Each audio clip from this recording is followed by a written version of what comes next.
इस कार्यक्रम के पुण्यार्चक हैं सचिन जैन, शिखा जैन, सारांश जैन, सार्थक जैन, डाबरी एक्सटेंशन जनकपुरी, वैभव आकांक्षा, सिद्धि जैन गुरुग्राम, माया जैन, नीरज जैन, किरण जैन, पीयूष जैन, नवीन शहादरा दिल्ली, श्री धर्म सिंह जैन, शांति देवी जैन, विपिन जैन, संध्या जैन, पुत्र अभिषेक जैन, द्वारका दिल्ली निवासी।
इस द्वारका नगरी के कि गुरुवर का सानिध्य मिला।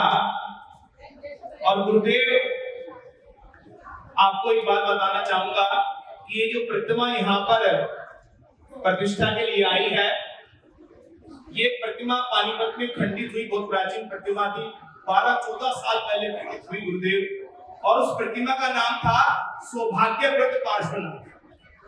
उस प्रतिमा का नाम था, उसका पूजन भी लिखा गया था, उसका पूजन भी है सौभाग्यव्रत पार्श्वनाथ का। लेकिन वो प्रतिमा खंडित हुई, बहुत लंबी कहानी, बहुत लंबी बातचीत है। अब ये प्रतिमा नहीं बनी और बन के ये पंचकल्याणक के लिए सूरपुर जानी थी। वहां हमारी बातचीत हुई। सूरपुर में हमारे आचार्य निश्चय सागर जी के सानिध्य में पंचकल्याण प्रतिष्ठा महोत्सव चल रहा है। लेकिन जैसा भगवान का नाम वैसा काम होना था, क्योंकि सौभाग्यव्रत पार्श्वनाथ थे और आचार्य सौभाग्य सागर के यहाँ आना ही था।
प्रयास कीजिए। और जो व्यक्ति जान लेता है, मान लेता है, उसको दुनिया में कहीं भटकना नहीं पड़ता।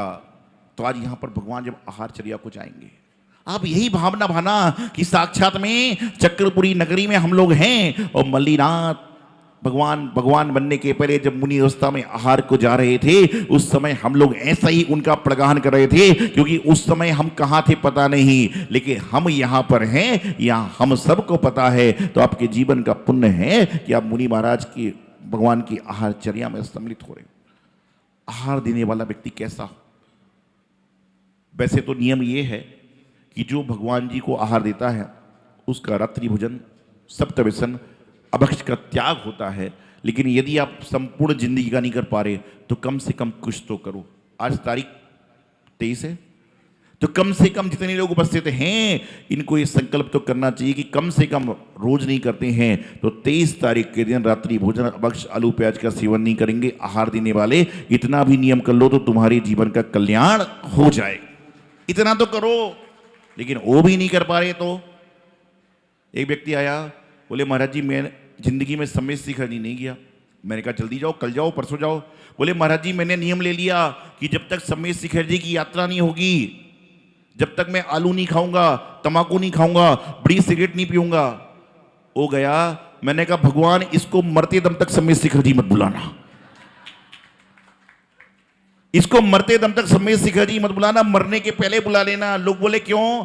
मैंने कहा समय शिखर जी नहीं जाएगा तो आलू नहीं खा रहा है, रात को नहीं खा रहा है, बीड़ी नहीं पी रहा है, मतलब समय शिखर जी की यात्रा के बाद पीना चालू करेगा तो ऐसे समय शिखर की यात्रा का कोई लाभ नहीं है। उसको कहना चाहिए अभी पीता नहीं हूं और समय शिखर जी जाके आजीवन त्याग कर दूंगा तो उसका पुण्य मिलेगा। इतने सारे लोग समय शिखर जी यात्रा पर जाते हैं, होटलों में खा रहे हो, पॉपकॉर्न खा रहे हो, अंकल चिप्स खा रहे हो, मुरमुरे खा रहे हो, समय शिखर जी यात्रा पर नहीं जा रहे हो, पिकनिक मनाने जा रहे हो। तिजारा की यात्रा का भी पुण्य जब मिलता है जब घर से जाओ, भोजनालय में खा रहे हो चल जाएगा, लेकिन कई तिजारा जाते हैं भगवान चंद्रा प्रभु के सामने 40 मिनट,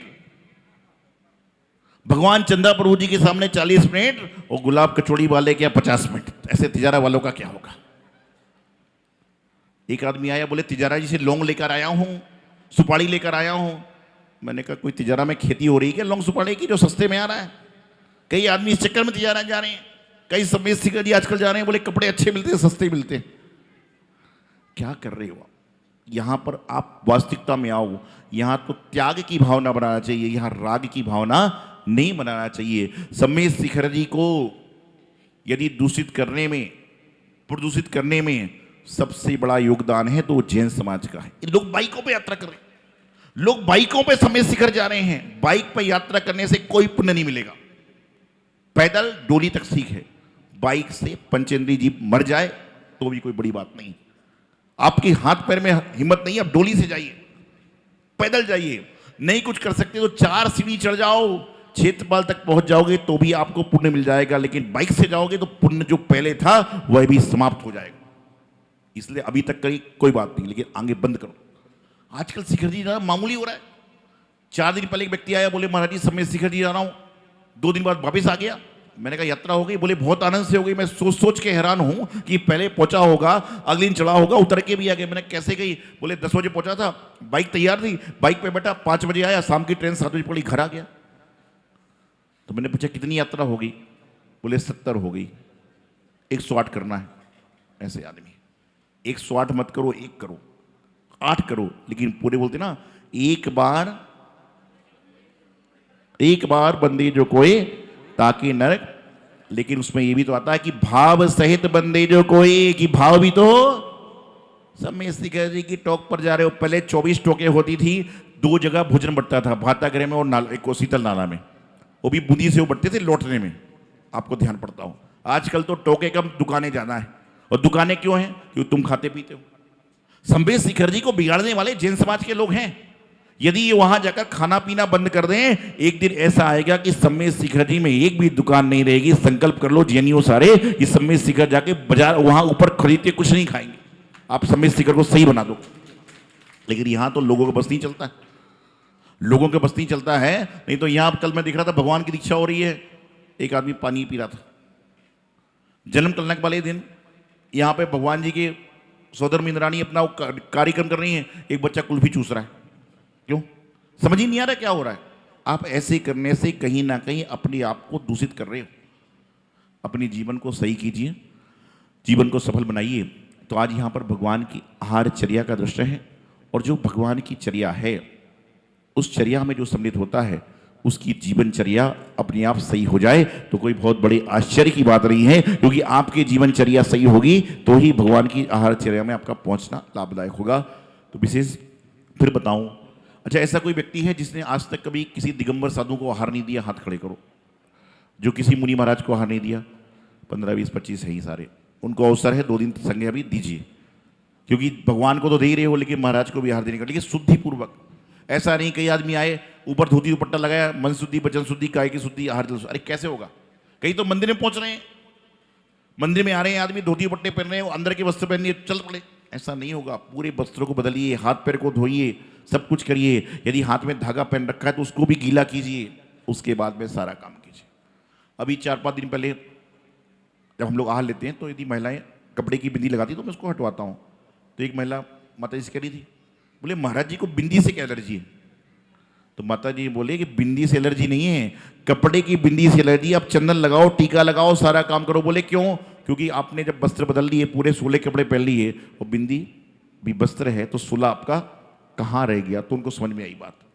आज मैं देखता हूँ सचिन भाई कि मंदिर में जैसे ही लोग गर्भालय में जाते हैं रवि जी, तो लोगों का दिमाग गर्म हो जाता है। आप क्या तो ठंडा है, कई जगह गर्म होता है। सोदम जी आपको मालूम चलेगा धीरे धीरे क्या क्या होता है। तो बता रहा हूं कि वहां पर क्या होता है कि वहां पर लोगों के दिमाग गर्म हो जाते हैं मंदिर के गर्भालय में जाने के बाद। उसका कारण क्या है? पता है क्या कारण? पहले के जमाने में लोग जब भगवान जी का अभिषेक करते थे तो चंदन को घिसते थे और चंदन को लगाते थे। तो चंदन क्या होता है? ठंडा होता है कि गर्म आदमी को भी ठंडा कर देता था। और आज के जमाने में क्या कर रहे हैं? पिसी पिसाई केसर को घोलते हैं और लगाते हैं। केसर गर्म करती है तो ठंडे दिमाग को भी गर्म कर देती है। इसलिए चंदन को लगाओगे तो गर्म दिमाग भी ठंडा हो जाएगा, और गर्म को लगाओगे तो ठंडा भी। ऐसे ही हो रहा है। जो आदमी घर में कुछ बोलता नहीं है, वो मंदिर में ऐसा चिल्ला के बात करता है जैसे सारे संसार का गुस्सा इसके पास भी आ गया। तो अपने जीवन को सही करें। आप यदि आहार देने जा रहे हैं संतों को, भगवान को, तो इस समय पूर्ण विवेक रखें। आप समझे होता क्या है। आपको तो बस क्या है, मन शुद्धि, वचन शुद्धि, काय शुद्धि, आहार जल शुद्ध है। और कई तो सिर्फ ऐसे भी हैं, वो इनका आहार चलेगा ना, 1 चम्मच भर के ले जाएगा, बोले घर ले जा रहा हूं खीर, घर ले जा रहा हूं खीर। संघ में एक महाराज जी हैं, गुरुदेव के संघ में आहार चल रहा था। एक 10-12 साल का बच्चा आहार देने खड़ा हो गया। उसने गलती से महाराज जी को अंजलि में मिठाई दे दी। एक महिला बोली मिठाई पहले नहीं देना चाहिए, रोटी देना चाहिए, पकौड़ी देना चाहिए। उस बच्चे ने उठा ली, उस बच्चे ने उठा ली और उसने हाथ से उठाई, वो महाराज बैठ गए। क्यों? क्योंकि महाराज के हाथ से आप उठा नहीं सकते। तो उसको, बच्चे को आपको प्रेम से कहना था। आपने जोर से बोला मिठाई नहीं, तो बेचारा उठा ली, उसकी गलती क्या है? बोले पकौड़ी देता हूं। इसीलिए यहां पर जब आहार देने आए तो आप अपनी शांति से जीवन को अच्छी तरह से व्यतीत करने का प्रयास करें। और आप अपने जीवन में जब भगवान को आहार देते हैं तो समझें क्या हो रहा है। बहुत सारे श्रावक ऐसे होते हैं जो लगातार 100-100, 500-500 बार महाराज को आहार दे चुके, लेकिन उनको आज तक ये समझ पता आता ही नहीं कि हमें देना क्या है। और कई श्रावक ऐसे होते हैं जो 1 बार 2 बार आहार देते हैं तो भी उनको परिचर्या मालूम चल जाती है कि इसके बाद में क्या देना, इसके बाद में क्या लेना। समझदार इंसान वही है जो 1 बार भगवान जी का अभिषेक करने जाए तो उसको ये तो समझ में आ जाए कि इस अभिषेक के बाद में ये अर्घ चढ़ता है। और ना समझ कौन सा है जो डेली अभिषेक कर रहा है, लेकिन उसको ये पता नहीं है कि तीसरी प्रतिमा हो गई, चौथी प्रतिमा के नाम क्या है। बहुत ऐसे जीव हैं जिन्होंने प्रतिमाओं का दान कर रखा है, लेकिन उनको ये पता नहीं कि तीर्थंकर भगवान कौन से हैं। आज दान का प्रसंग है। आपको बताऊं, यदि आपके पास सामर्थ्य है, आपके पास व्यवस्था है, तो आप सबों को चाहिए कि अपने जीवन में कभी ना कभी जिनबिंब को विराजमान जरूर करें। और यदि यहां पर आदिनाथ भगवान विराजमान किए तो अगली जगह अजितनाथ भगवान करें। और यदि आपने अपने जीवन में 24 भगवान कहीं ना कहीं विराजमान कर लिए तो समझ चलना सृष्टि का सबसे बड़ा पुण्य आपके खाते में आ गया कि 24 भगवान को विराजमान करने का अवसर प्राप्त हो गया। यदि आप भगवानों को आहार दे रहे हैं, महाराजों को आहार दे, तो आपके जीवन का पुण्य अपने आप बढ़ जाता है। लेकिन यह सोच हमारी है ही नहीं ना। पुण्य कमाने के 6 बहुत बड़े कार्य हैं। गुरुदेव आचार्य सिद्धांत सागर जी महाराज हमेशा कहते हैं और हम भी कहते हैं, मानव जीवन को पाने के बाद 6 काम यदि आपने कर लिए तो आपका संसार का बेड़ा पार हो जाएगा। सबसे पहला है सम्मेद शिखर जी की वंदना। कितने लोग कर चुके हैं? प्राय सभी लोग। पहला है सम्मेद शिखर जी की वंदना। दूसरा है अपने 100 द्रव्य से सिद्ध चक्र महामंडल विधान की आराधना कराना, कि पूरा चावल चढ़ाने से लेकर चावल खिलाने तक पूरा आपका है। तीसरा है दिगंबर मुनि महाराज को आहार देना। ये तो प्राय सभी लोग कर चुके होंगे। चौथा है मुनि महाराज के हाथ में कभी ना कभी नवीन पिच्छिका को भेंट करना। पुरानी मिलना अलग चीज है, लेकिन नवीन देना अलग चीज है, क्योंकि नवीन पिच्छिका जब उनके हाथ में होगी तो वो पूरी चर्या करेंगे, परिचर्या करेंगे तो पुण्य आपको मिलेगा। अब हम पीछे लेके भगवान को नमोस्तु करते हैं, गुरु का वंदन करते हैं, आपको आशीर्वाद देते हैं, तो कहीं ना कहीं इसका पुण्य देने वाले को लगेगा। इस कार्यक्रम के पुण्यार्चक थे सचिन जैन, शिखा जैन, सारांश जैन, सार्थक जैन, डाबरी एक्सटेंशन जनकपुरी, वैभव आकांक्षा सिद्धि जैन गुरुग्राम, माया जैन, नीरज जैन, किरण जैन, पीयूष जैन, नवीन शाहदरा दिल्ली, श्री धर्म सिंह जैन, शांति देवी जैन, विपिन जैन, संध्या जैन, पुत्र अभिषेक जैन, द्वारका दिल्ली निवासी।